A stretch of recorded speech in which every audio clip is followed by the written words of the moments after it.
Good morning students, welcome to GK class, and today we are going to start a new chapter, that is United Nations and its organizations. Okay, basically what is meant by United Nations organization?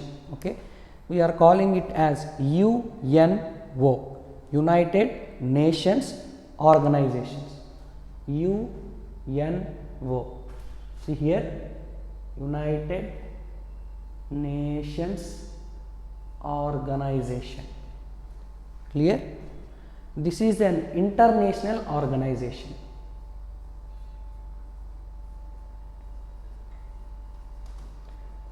International organization. Okay, UNO is an international organization. Before going into the topic, first of all we have to know the basic idea of this UNO. Basically, after the completion of First World War, between 1914 to 1918, after the completion of First World War between 1914 to 1918, see, all the countries in the world discussed that again this type of world will never happens.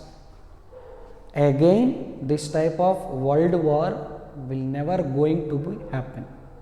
For that reason they discussed and planned not to repeat this war again. For that purpose they had to be friendly with other nations, and they have to be cooperate with every nation. Okay, for that reason they had organized one organization, they had started one organization in order to help each other and to fulfill their needs by helping with other nations. Okay, in that perspective, after the completion of First World War, they had created or otherwise founded one international organization called League of Nations. What is that? League of Nations.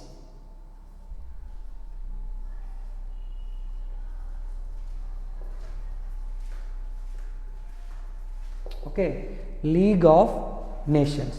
Okay, that League of Nations was not successful. Clear everyone?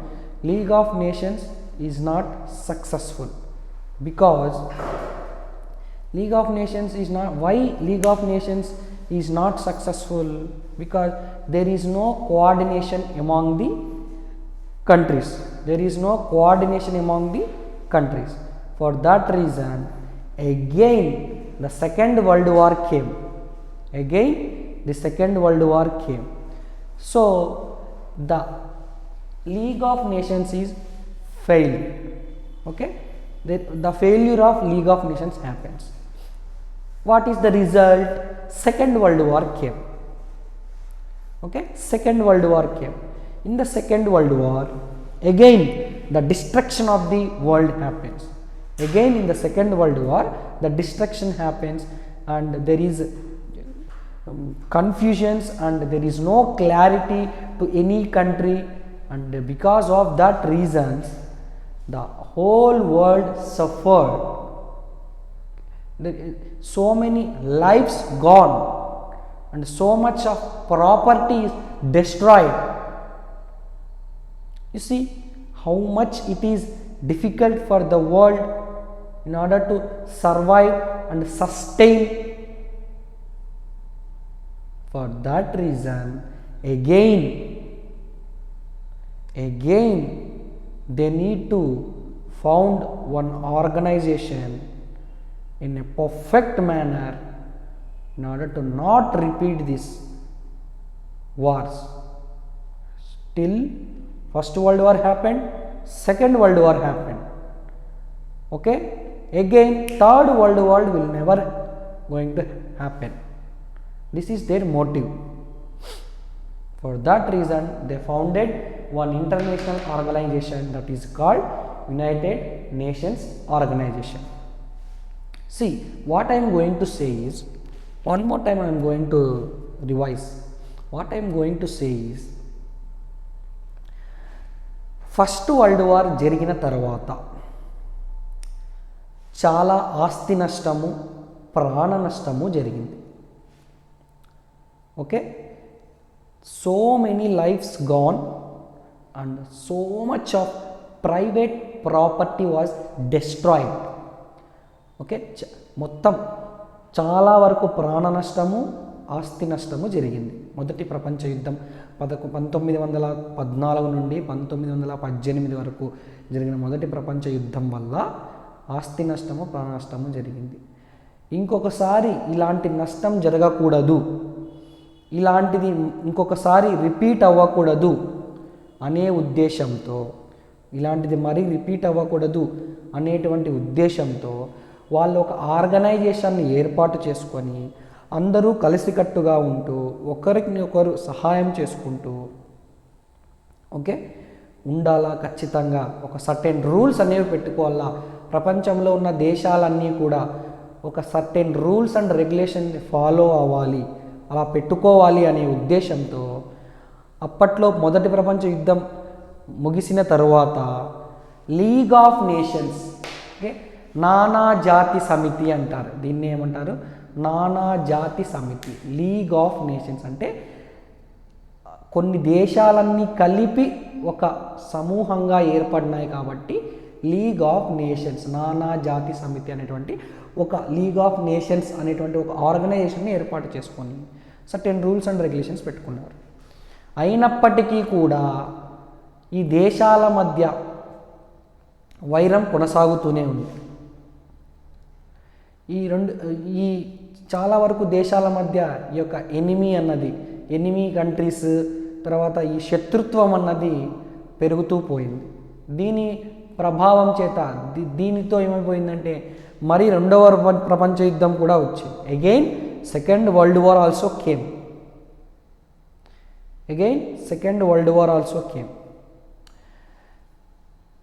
రెండవ ప్రపంచ యుద్ధం జరిగి మరీ ఎంత ప్రాణ నష్టము, ఆస్తి నష్టము జరిగింది.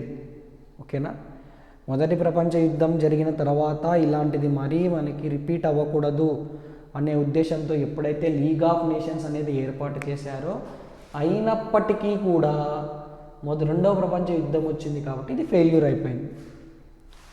రెండవ ప్రపంచ యుద్ధం వచ్చిన తర్వాత 1944 వరకు రెండవ ప్రపంచ యుద్ధం జరిగింది. ఆ యుద్ధం జరిగిన తర్వాత ఇంకొకసారి తిరిగి ఇలాంటి యుద్ధం జరిగింది అంటే ప్రపంచమంతా అంతరించిపోవడం లేదా నాశనం అయిపోవడం, ఎక్స్ప్లాయిడ్ అయిపోవడం ఖాయం అనే ఉద్దేశంతో ఓకేనా యునైటెడ్ నేషన్స్ ఆర్గనైజేషన్స్ అనేటువంటి ఒక అంతర్జాతీయ సంస్థ, ఇంటర్నేషనల్ ఆర్గనైజేషన్ని ఏర్పాటు చేయడం జరిగింది. ఎందుకు ఇది ఫౌండ్ చేసినారు? ఇది ఒక ఇంటర్నేషనల్ ఆర్గనైజేషన్. ఎప్పుడు 1945లో దీన్ని founded. It is an international organisation founded in 1945. ఓకేనా, ఈ యునైటెడ్ నేషన్స్ ఆర్గనైజేషన్ యొక్క ట్యాగ్ లైన్ ఏంటి అంటే పీస్, శాంతి, డిగ్నిటీ, ఒకరిని ఒకరు గౌరవించుకోవడం, ఈక్వాలిటీ, అందరూ సమానం, ఆన్ ఏ హెల్తీ ప్లానెట్. ఓకేనా, ఈ యొక్క ప్లానెట్ పైన ఉన్నటువంటి కంట్రీస్ అన్నీ కూడా పీస్, శాంతిగా ఉండాలి, డిగ్నిటీ, ఒకరిని ఒకరు గౌరవించుకోవాలి, ఈక్వాలిటీ, అందరూ సమానమే అనేటువంటి భావన తీసుకొని రావడానికే ఈ యొక్క అంతర్జాతీయ సంస్థ international organisation, United Nations organisation అనేటువంటి ఒక సంస్థని ఏర్పాటు చేయడం జరిగింది. ఎప్పుడు? 1945లో. ఎగ్జాక్ట్గా ఎప్పటి నుంచి దీని యొక్క వర్కింగ్ స్టార్ట్ అయ్యింది అంటే October 24, 1945లో కేమ్ ఇంటూ ఎగ్జిస్టెన్స్. ఎప్పటి నుంచి ఇది వర్కింగ్ కండిషన్లోకి వచ్చింది అంటే October 24, 1945. ఇదే రోజుని మనము వరల్డ్ యుఎన్ఓ డేగా జరుపుకుంటాం. World UNO day, world UNO డేగా జరుపుకుంటాం. దేన్ని? అక్టోబర్ 24, 1945. ఓకే, ఇనిషియల్గా ఈ యొక్క సంస్థ ఏర్పాటు చేసిన తర్వాత ఈ సంస్థలో మెంబర్షిప్ తీసుకోవాలి. దాన్ని సభ్యత్వం అంటాం.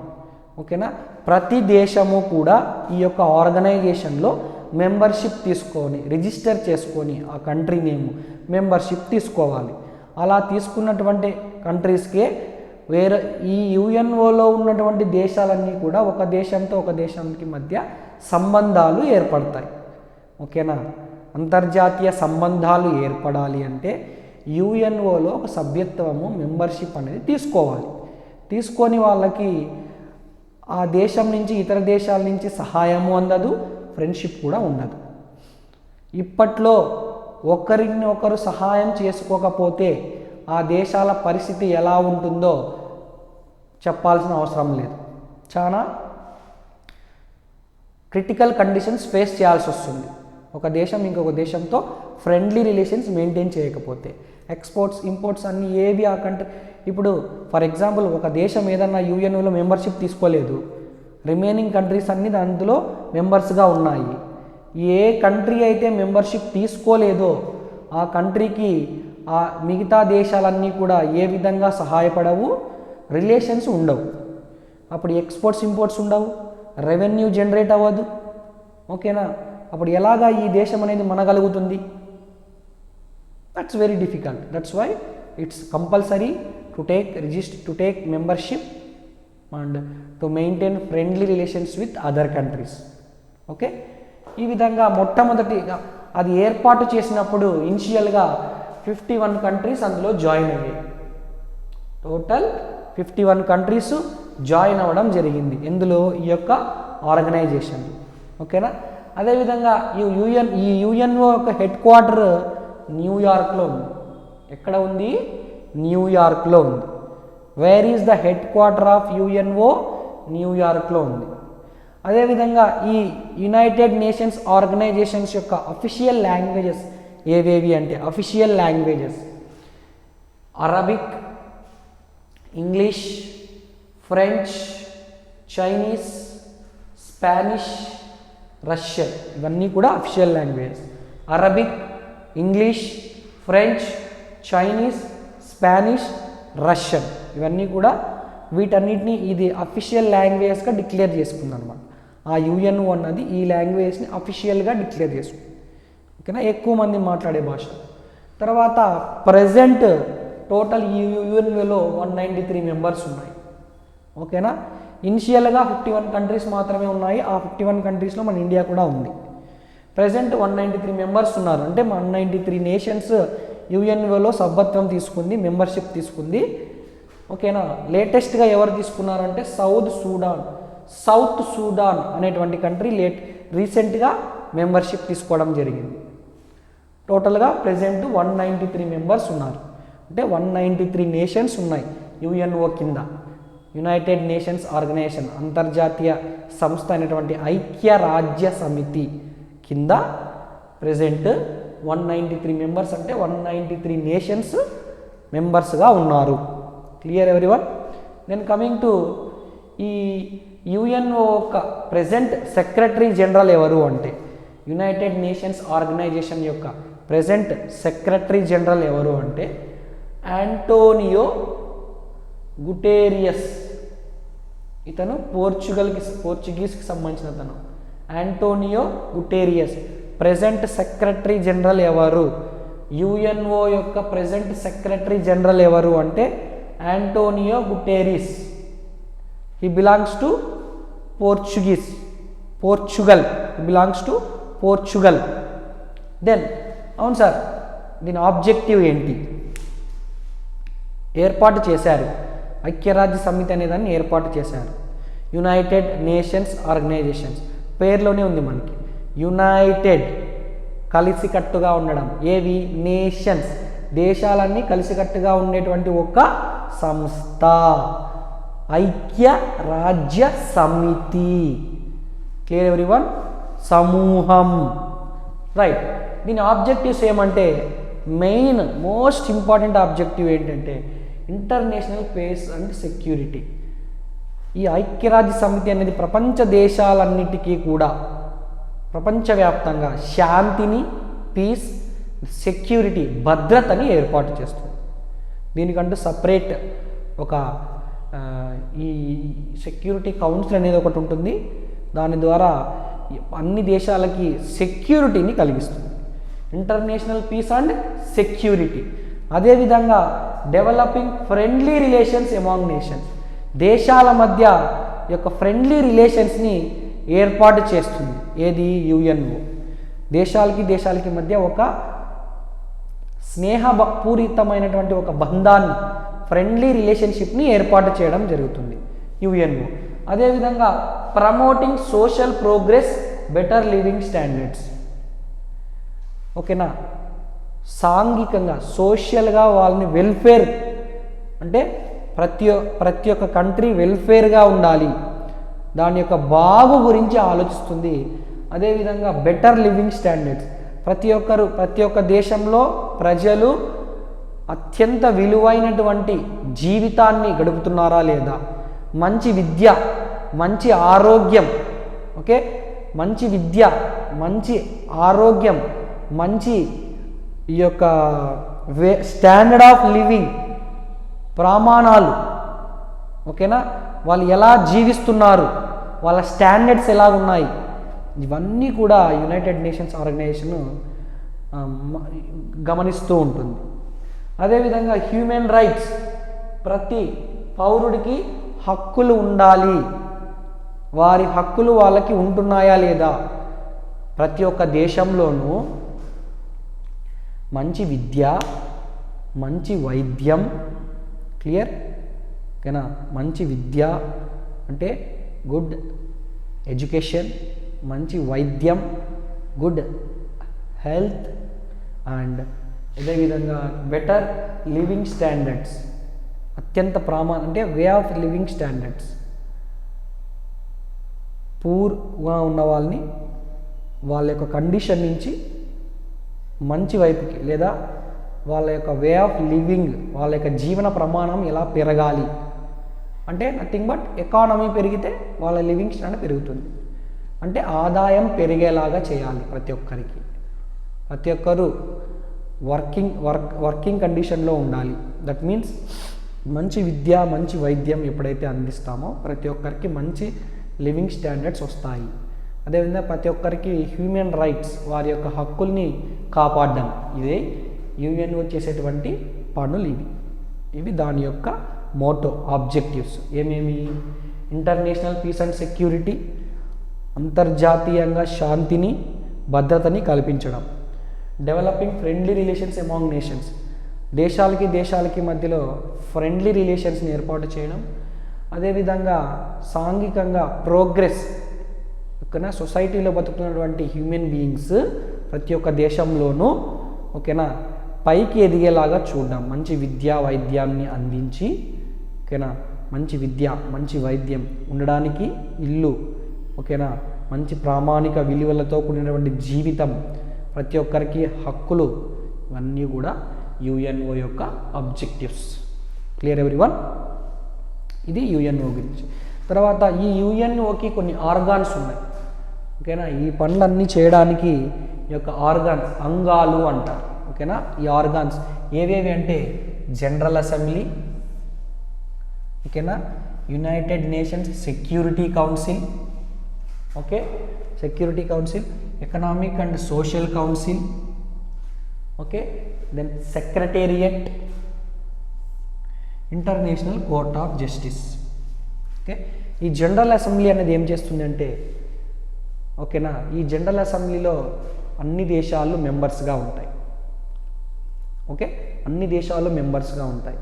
ఏదైనా ఒక దేశం రూల్స్ని ఫాలో అవ్వకుంటే ఆ దేశాన్ని యొక్క మెంబర్షిప్ని తీసేయడం కానీ, కొత్త దేశం ఈ యొక్క అంతర్జాతీయ సంస్థలో కొత్త దేశం మెంబర్షిప్ తీసుకోవాలంటే కానీ ఒక స్పెషల్ మెజారిటీ అన్నది కన్సిడర్ చేస్తారు. ఇందులో ఉన్నటువంటి 193 మెంబర్స్ ఉన్నారు కదా, 193 కంట్రీస్ని కన్సల్ట్ చేసి ఒక జనరల్ అసెంబ్లీ అనేది ఏర్పాటు చేసి ఒక దేశం మెంబర్షిప్ తీసుకోవాలి అనుకుంటుంది, మీరు ఏమంటారు అని వాళ్ళతో డిస్కస్ చేసి, ఓకేనా, లేదు ఈ దేశంతో చాలా దేశాలకు థ్రెట్ ఉంది అనేటువంటి ఉద్దేశం ఉంటే ఓటింగ్ వేయరనమాట. ప్రతి ఒక్క కంట్రీకి ఒక ఓట్ అనేది ఉంటుంది ఈ జనరల్ అసెంబ్లీలో. ఆ స్పెషల్ మెజారిటీ ద్వారా 50% కంటే ఎక్కువ దేశాలు ఒప్పుకున్నట్టయితే ఒక దేశాన్ని మెంబర్షిప్ ఇవ్వడం కానీ తీసేయడం కానీ జరుగుతుంది. ఇలాంటి పనులన్నీ ఈ జనరల్ అసెంబ్లీ చేస్తుంది. నెక్స్ట్ క్లాసెస్లో ఇన్ డీటెయిల్గా చెప్పుకుందాం ఒక్కొక్క దాని గురించి, ఓవరాల్గా చెప్తున్నాను. తర్వాత సెక్యూరిటీ కౌన్సిల్ అన్నది ఇంటర్నేషనల్ సెక్యూరిటీ భద్రతని కల్పిస్తుంది ప్రపంచవ్యాప్తంగా. ఓకేనా, ప్రతి దేశంలోనూ ఈ యొక్క సెక్యూరిటీ కౌన్సిల్ అనేది ఒక ఆర్గనైజేషన్ ఏర్పాటు చేసి అందరికీ భద్రత అన్నది కల్పిస్తుంది. అదేవిధంగా ఎకనామిక్ అండ్ సోషల్ కౌన్సిల్, ఈ కౌన్సిల్ ఏం చేస్తుందంటే ఈ ప్రపంచవ్యాప్తంగా ఇవన్నీ చూసుకోవాలంటే మనకి డబ్బు చాలా అవసరం ఉంటుంది. ఓకేనా, ఆ ఎకనామిక్ అదేవిధంగా ఈ సోషల్ కౌన్సిల్ అన్నది ఆ యొక్క ఫినాన్షియల్ వ్యవహారాలన్నీ చూసుకుంటూ ఉంటుంది.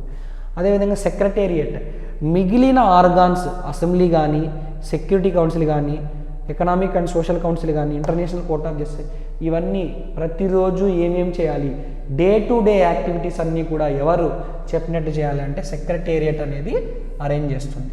నువ్వు ఈరోజు ఈ పని చేయాలా, ఈరోజు ఈ పని చేయాలా, డే టు డే యాక్టివిటీస్ అన్నీ ఎవరు చెప్తారు అంటే సెక్రటేరియట్ చెప్తుంది మిగిలిన ఆర్గాన్స్కి.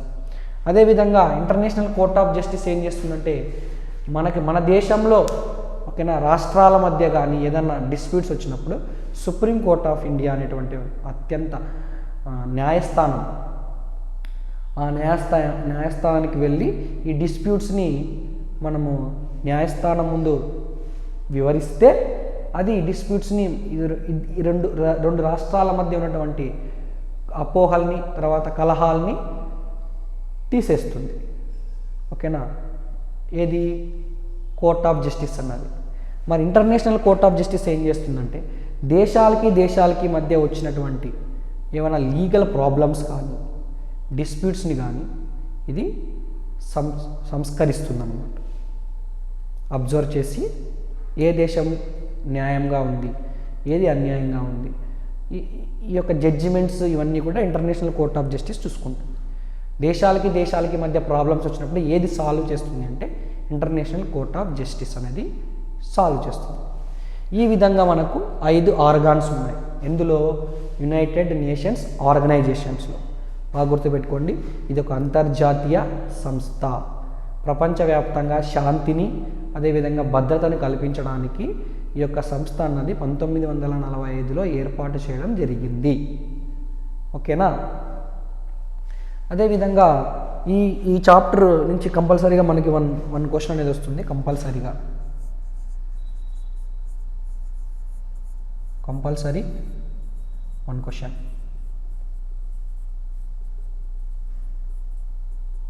ఓకే, రీసెంట్గా 2020 all India Sainik school entrance ఎగ్జామ్లో అడిగినటువంటి question.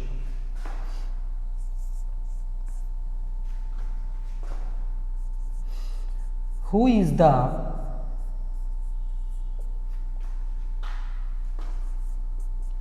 First Indian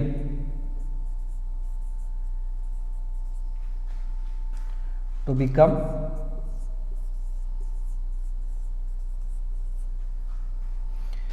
president of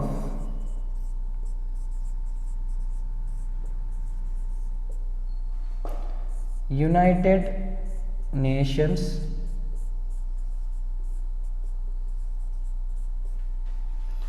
General Assembly?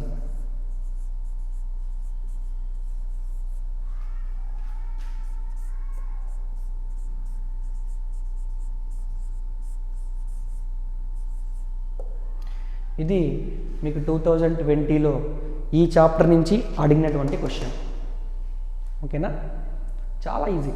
మనకి 25 క్వశ్చన్సే వస్తాయి. మనకు ఉన్నటువంటి చాప్టర్స్ 28. ప్రతి చాప్టర్ నుంచి ఒక క్వశ్చన్ కంపల్సరీగా వస్తుంది.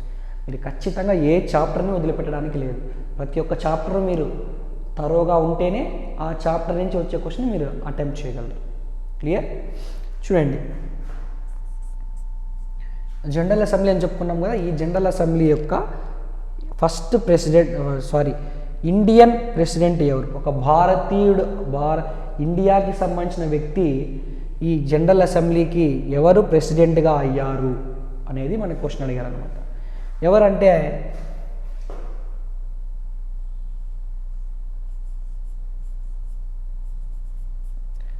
లక్ష్మీ పండిత్. లక్ష్మీ పండిత్ ఈమె first Indian women to become president of United Nations general assembly. ఓకేనా, లక్ష్మీ పండిత్ అనే ఈమె madam Lakshmi Pandit. Madam Lakshmi Pandit, clear? Madam Lakshmi Pandit ఈమె ఎవరో కాదు, జవహర్లాల్ నెహ్రూ వాళ్ళ sister. Clear everyone? Jawaharlal Nehru వాళ్ళ సిస్టర్. ఈమె 8th ప్రెసిడెంట్, యుఎన్ఓకి 8th ప్రెసిడెంట్.